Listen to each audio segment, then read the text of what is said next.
yang sedang ramai dibicarakan tentang peraturan Saudi Arabia yang dimana mungkin para backpacker ya yang ingin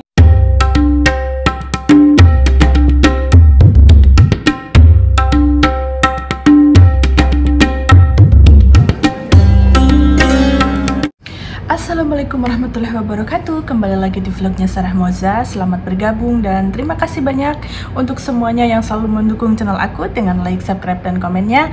Saya doakan semoga semuanya dalam keadaan sehat walafiat ataupun dalam kesulitan. Semoga Allah lapangkan segala urusannya. Dan yang berniat berhaji ataupun umroh, semoga Allah panggil ke Baitullah agar segera bisa beribadah ke sini ya. Masya Allah, tabarakallah, saya terinspirasi dari salah satu selebgram yang umroh yang tidak boleh laib ya. Jadi saya terinspirasi dari yang sedang ramai dibicarakan. Saya tidak niat untuk menyenggol siapapun, tetapi saya ingin sharing tentang peraturan Saudi Arabia yang dimana mungkin para backpacker ya yang ingin haji mandiri harus benar-benar mempelajari sebelum ke Saudi Arabia ya.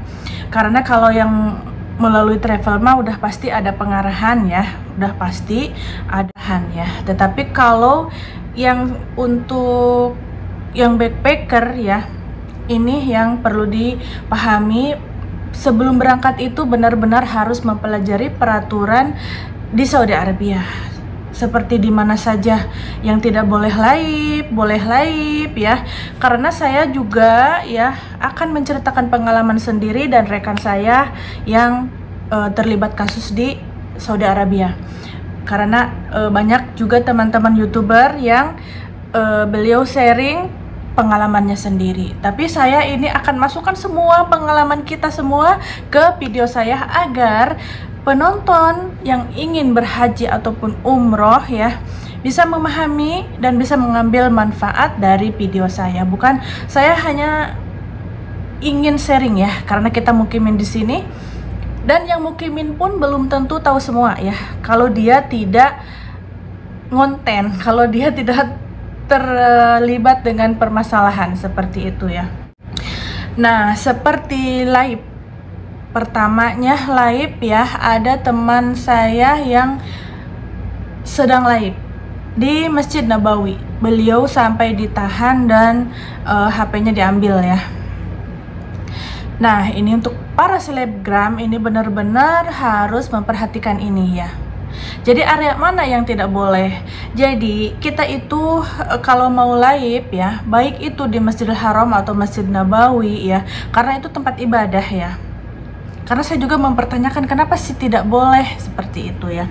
Karena selain ada jurnalis pemerintah ya untuk meliput bagian-bagian Masjidil Haram ataupun Masjid Nabawi, kita juga tidak boleh mengganggu kenyamanan orang beribadah seperti itu ya. Karena kalau kita laib mungkin ya itu semua tempat dua tanah suci ini ya, di Masjid Nabawi dan Masjidil Haram ini dari seluruh dunia datang ke sini ya. Ini pemahaman pertamanya. Tidak itu pejabat, tidak itu artis, semua yang mereka mungkin privasi keamanannya itu harus dijaga. Kalau kita live nih, dengan logik aja kan, kalau kita live nih, kamera kan kemana-mana kan, pasti mereka mungkin terbawa tuh wajah-wajah mereka itu yang privasi keamanannya terjaga. Nah, dengan live kita itu bisa mengundang permasalahan. Kalau artis misalkan melihat live kita, oh si Fulan ini lagi di situ. Bagaimana kalau diserbu masyarakat ingin foto bersama? Sementara di situ tidak boleh ada kerusuhan, tidak boleh ada keramaian. Itu tempat ibadah. Karena itu tempat ibadah, bukan untuk tempat wisata. Seperti itu. Jadi kalau mau ngambil video sedikit-sedikit aja di bagian-bagian yang penting. Nah, jadi kalau mau live harus kita sebelum masuk ke Masjid Nabawi atau Masjidil Haram ya. Tetapi kita bisa ngambil video sedikit-sedikit ya. Kalau memang untuk kayak selebgram nih, kayak saya YouTuber ya, kita aktif di istilahnya penggiat media sosial, kita bisa mengambil momen-momen dan tempat-tempat penting ya yang mungkin untuk kita explore, seperti saat minum air zam-zam, doa air zam-zam, sharing kepada penonton kita, karena tidak semua orang itu juga tahu doa-doa saat minum air zam-zam seperti itu, dan fadilahnya seperti itu, yang kalau mau nge-share tentang tempat-tempat dan momen-momen. Dan saya juga pernah masuk ke tausiah Agim ya, dan saya menanyakan bagaimana saya sambil umroh sambil ngonten, itu kan pertanyaannya. Dan beliau bilang katanya kalau umroh itu adalah ritual ibadah ya, jadi ada hal yang membatalkan ya, dan harus seperti kita pernah mendengar para mutawib itu jemaahnya harus bayar dam. Dam itu adalah menebus kesalahan ya, seperti harus menyembelih kambing itu ya, membayar dam itu dengan menyembelih kambing atau memberi makan kepada 6 orang seperti itu ya. Dan saya mau sharing tentang pengalaman teman saya yang dipegang di Masjid Nabawi sedang live. Saya juga punya pengalaman pernah ditegur di Masjid Nabawi itu saat mau sholat ya, kita di luar masih di pelataran, tetapi petugas menegur saya, memanggil saya karena waktu itu saya menggunakan jas Turki ya. Tahu tidak, jas Turki dia tertutup tetapi dia itu ada ikat pinggangnya. Nah, perlu diperhatikan juga untuk perempuan. Jadi kita itu, karena mengapa ya di Saudi Arabia itu perempuan harus memakai baju hitam ya, luarannya hitam, dalamnya bebas, dalamnya yang bikin kita nyaman aja ya, seperti itu, yang tidak over, yang keluar dari rok gamis itu diteret-teret tidak boleh ya, seperti itu, yang kita nyaman saja. Mengapa? Karena di sini itu ya, pakaian yang ramai, yang berwarna atau bercorak itu untuk acara momen istilahnya mas, seperti itu ya. Kalau kita beribadah katanya itu kita itu diharuskan memakai hitam supaya orang yang melihat kita itu tidak terganggu kehusuan ibadahnya, terutama mungkin laki-laki dalam perjalanan menuju ke masjid seperti itu ya. Dan ikat pinggangnya itu katanya membentuk lekuk badan ya, jadi pinggangnya kan jadi pas kalau ada ikat pinggangnya seperti itu. Jadi tidak boleh untuk beribadah, dan juga jangan yang bercorak ramai seperti ini. Ada apa namanya, istilahnya mah ini termasuk ramai, yang ada payet-payetnya ini kan, ini ada batu-batunya seperti itu. Jadi jangan ramai katanya, jadi polos aja kalau mau ke, dan jangan berwarna yang mencolok, itu lebih baik, lebih afdol katanya. Jadi kita juga bisa menghargai diri sendiri, tidak menjadi pusat perhatian orang seperti itu. Nah, ini untuk Masjid Nabawi. Pertamanya saya bahas Masjid Nabawi dulu karena satu persatu ya, kita pertama sekarang kita bahas Masjid Nabawi dulu. Nah, di Masjid Nabawi juga kita harus paham mengaktifkan nusuk, karena ada waktu kita harus ngambil permit untuk masuk ke Raudah. Dan kita harus tahu jam masuk Raudah itu ada waktu tertentu, tidak setiap saat bisa masuk ya, tidak setiap jam. Jadi ada waktu tertentu yang kita harus tahu, update jam-jam tertentu yang bisa kita masuk ke sana. Nah, sudah ya untuk di Masjid Nabawi seperti itu. Dan yang pasti harus 1 jam atau 1,5 jam sebelum waktu adzan kita harus OTW ke Masjidil Nabawi atau Masjidil Haram, karena kita harus memperhatikan jarak hotel kita ke masjid tersebut ya. Jadi kita itu 1/2 jam itu harus sudah duduk ngambil saf seperti itu, karena nanti kita tidak akan kebagian saf, tidak bisa masuk, bahkan pelataran pun nanti akan full seperti itu. Nah, sekarang untuk Masjid Haram ya, ada juga YouTuber yang ketangkap 2 kali, bukan ketangkap 2 kali, jadi dia itu ngambil video 2 kali waktu tawaf. Nah, seperti yang saya bahas tadi, saya masuk ke tausiahnya Agim ya, karena tawaf. Jadi umroh itu ritual 7 putaran di Ka'bah. Jadi umroh itu adalah ritual ibadah ya, 7 putaran di Ka'bah dan 7 balikan di atas ya, Bukit Safa Marwah yang namanya sa'i. Seperti itu. Jadi, nah kapan kita ngambil video? Karena kita sedang ibadah tuh, tapi sambil ngonten. Nah, jadi sebelum Allahu Akbar itu kan sudah selesai putaran tuh, Allahu Akbar di pintu multazam ya. Kita kan biasanya ngangkat tangan. Nah, sebelum itu kita bisa ngambil video, dan saat kita ngambil video kita harus selesai sudah Allahu Akbar 3 kali. Seperti itu. Ada yang biasa saya langsung mencium tangan, ngambil video sebentar, nanti sambil putaran kita melanjutkan doa. Seperti itu. Jadi kita itu tengah-tengah kita sambil baca doa, karena kita ada buku panduan umroh ya.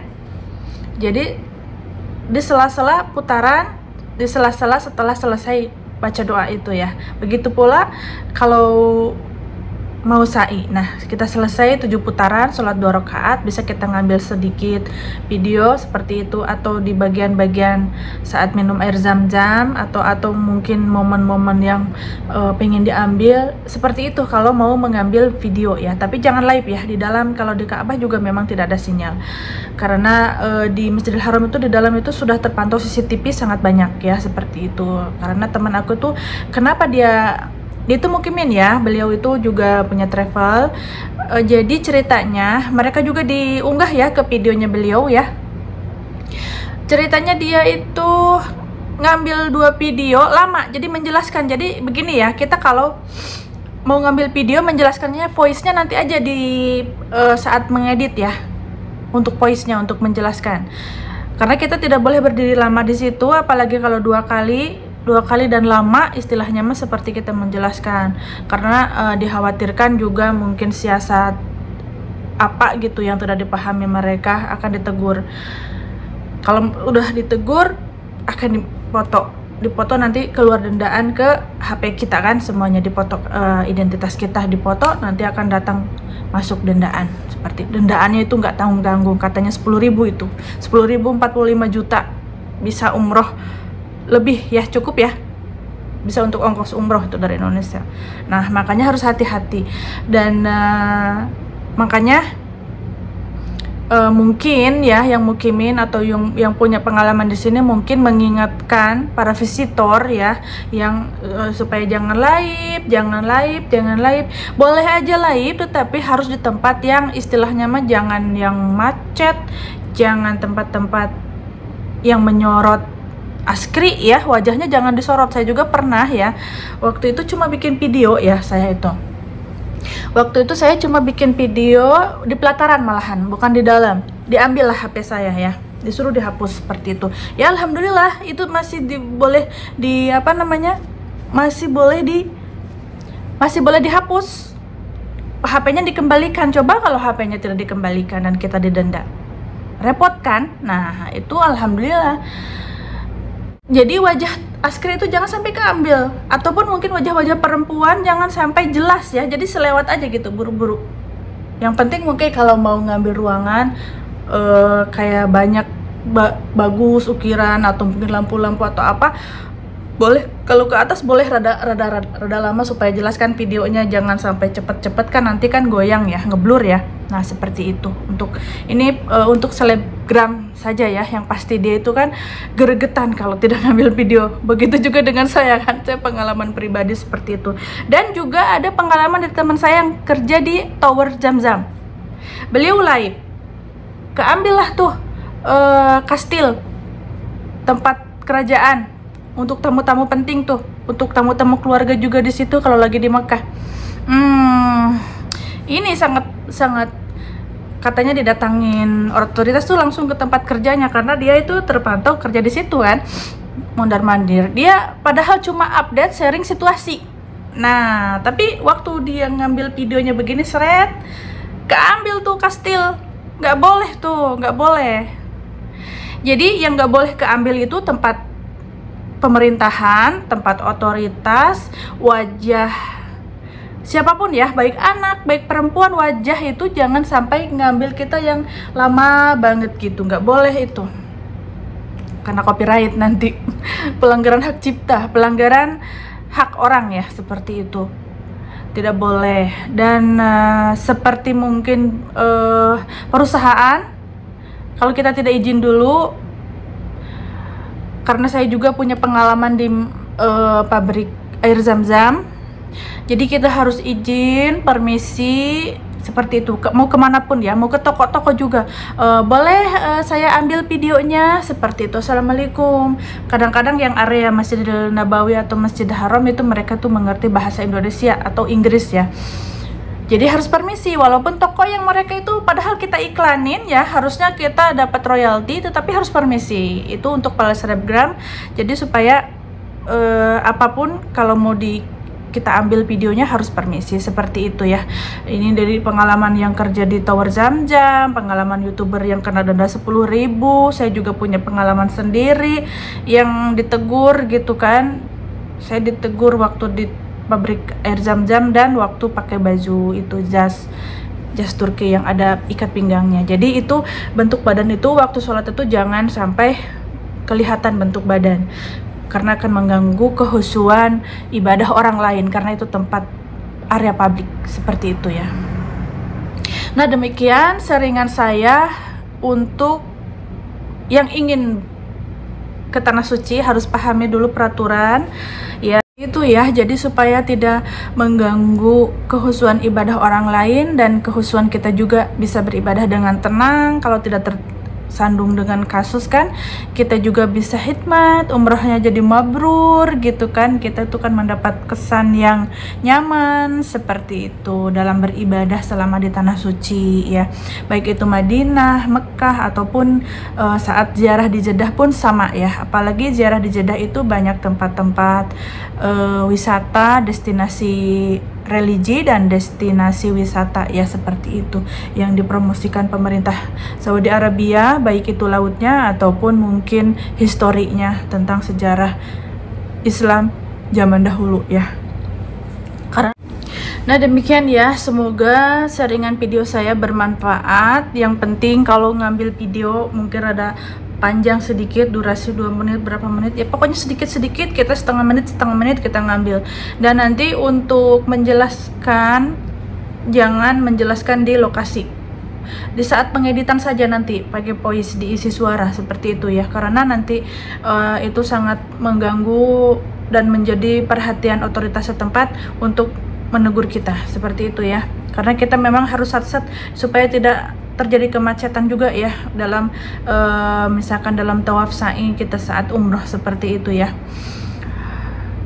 Sharing kepada yang belum ya, yang belum ke Saudi Arabia dan mau tahu tentang seperti apa peraturan di Saudi Arabia, mengapa tidak boleh live. Bukan tidak boleh, jadi bisa aja. Misalkan perjalanan dari hotel ke Masjid Nabawi atau Masjid Haram, boleh tuh dalam perjalanan, tapi kita harus fokus ya, jangan sampai ketabrak orang, karena arus balik itu kan kadang-kadang orang yang keluar dari masjid itu kan, jangan sampai tabrakan ataupun mungkin mengganggu lalu lintas ataupun mungkin kendaraan ya. Kita di sampingnya aja, di trotoar jalannya. Kalau mau live harus fokus dan pegang HP yang kencang, karena kalau tabrakan nanti jatuh bisa pecah juga HP-nya, atau mungkin kamera yang besar. Dan kamera besar sama sekali tidak boleh itu ya, pakai HP saja ya, supaya seperti kita itu cuma ngambil momen gitu ya, bukan sebagai jurnalis. Kalau jurnalis harus ada, yang penting jurnalis ini harus punya izin ya, harus punya izin resmi. Jadi jangan pakai kamera besar, sama sekali tidak boleh, karena harus punya izin sebagai jurnalis, seperti itu. Kalau mau bikin untuk video, untuk media sosial kita harus pakai HP saja, seperti itu. GoPro pun juga, juga pernah ada yang ketangkap ya, walaupun diselipkan. GoPro kan tidak itu ya, tidak besar ya, walaupun diselipkan, tapi akan berbahaya juga. Jadi yang aman itu pakai HP saja, mau ngamera dimanapun ya, baik itu Madinah, Mekah ataupun di Jeddah selama di Saudi Arabia. Seperti itu ya sharingannya untuk yang mau backpacker atau selebgram atau penggiat media sosial. Semoga bermanfaat sharingan dari komen-komen ya untuk konten saya selanjutnya yang ingin diketahui tentang Saudi Arabia ya.